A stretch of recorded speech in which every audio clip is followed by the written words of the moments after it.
Sidney, com relação agora à qualidade de água, né?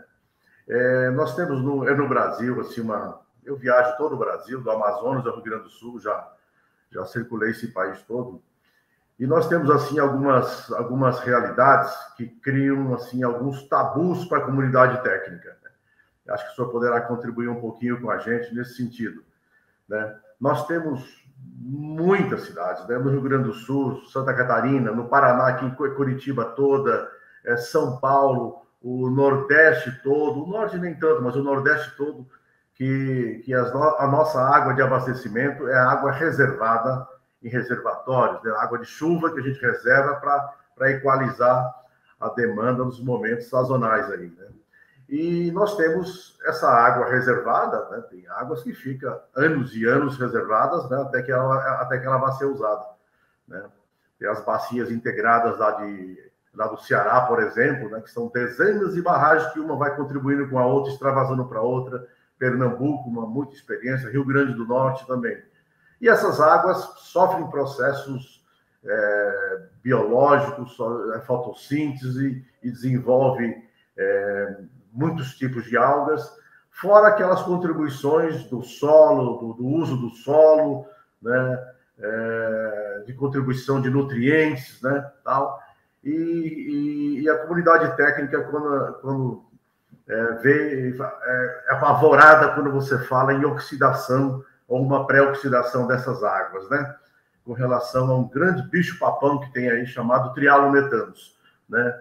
O que o senhor fala para nós né, dessa realidade, como combater, como tratar, né? E se isso desmistificou um pouco a questão industrial metanos? Então, a questão é assim: qualquer que seja o agente oxidante desinfetante que nós utilizemos no tratamento de águas de abastecimento, ela gera subprodutos da desinfecção. No caso do cloro, o agente oxidante desinfetante que é mais empregado no mundo, 99% das estações de tratamento de água, elas utilizam o cloro como agente oxidante desinfetante.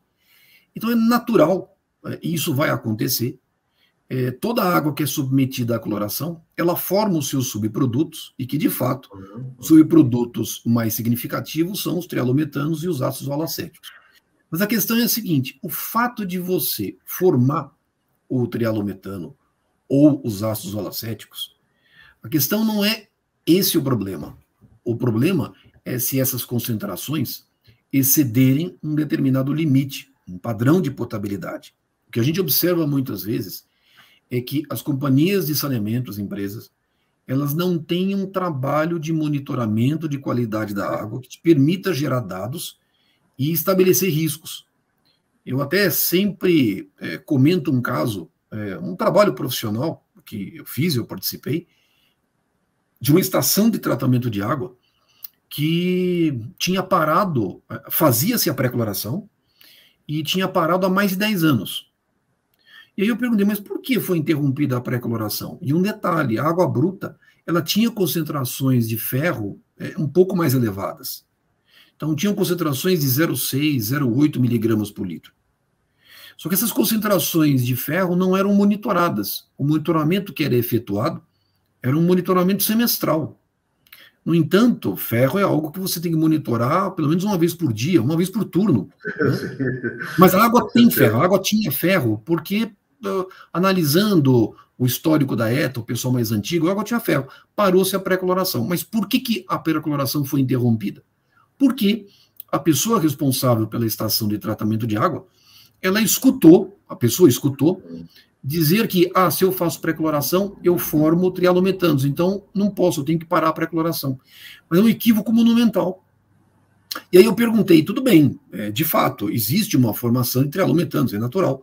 Tanto existe que você aplica cloro na forma de pós-cloração, ou seja, como um agente desinfetante secundário, você tem o cloro no sistema de distribuição e você tem a formação de trialometanos no sistema de distribuição. Mas que dados tem? Aí, observando os dados, as concentrações de THM no sistema de distribuição era coisa de 20, 30 microgramas por litro. Digo, olha, mas espera um pouquinho. O nosso limite é 100 microgramas por litro. 100 ppb, né? Então, não tem sentido isso. Ah, mas é porque forma, então a gente decidiu parar. Mas não pode. Até porque a interrupção da pré-coloração, numa água bruta que contém ferro, você tinha ferro 2 passando no processo de tratamento, e o ferro 2 era oxidado no final. Aí você tinha problema de água vermelha e água suja no sistema de distribuição. Ou seja, é um equívoco causado por uma falta de conhecimento. Agora, como é que eu decido parar uma pré-coloração ou trocar, modificar o agente desinfetante? Eu preciso de dados. Eu preciso de monitoramento. E esses dados, muitas vezes, eu não posso fazer com base em monitoramento semestral. Eu preciso ter um monitoramento um pouco mais intensivo. E com base nesses dados, aí sim eu tenho condições de fazer um julgamento. Até porque, não é porque hoje eu peguei uma água que tem uma concentração mais elevada de trialometanos, não significa que ela seja uma água não segura para abastecimento público. Porque eu trabalho com riscos. O risco é 2 litros de água por dia, 70 anos de exposição. Eu posso ter um valor pontual. Eu não posso julgar a qualidade da água tratada por um valor pontual. Eu tenho que olhar o histórico dela. E muitas vezes, como é que eu faço a avaliação com base nesse histórico? Eu preciso de dados. E a grande maioria das companhias não tem esses dados à disposição, porque não monitoram. Ou seja, da onde vem essa dificuldade? De uma carência técnica. As pessoas não perceberem a necessidade de terem monitoramento, trabalhar os dados. Sem dados eu não consigo decidir o que fazer. E as nossas unidades de saneamento sendo decididas por pessoas leigas, né? Por pessoas que não procuram informação, né? Pois é. Eu falo há muitos anos já, sabe, professor, que no Brasil, sabe, que conheço muita gente de saneamento, eu não vejo problema que a gente não consiga resolver de tratamento de água e esgoto. Aqui no Brasil, nós temos profissionais para resolver qualquer problema técnico, né? É que tem.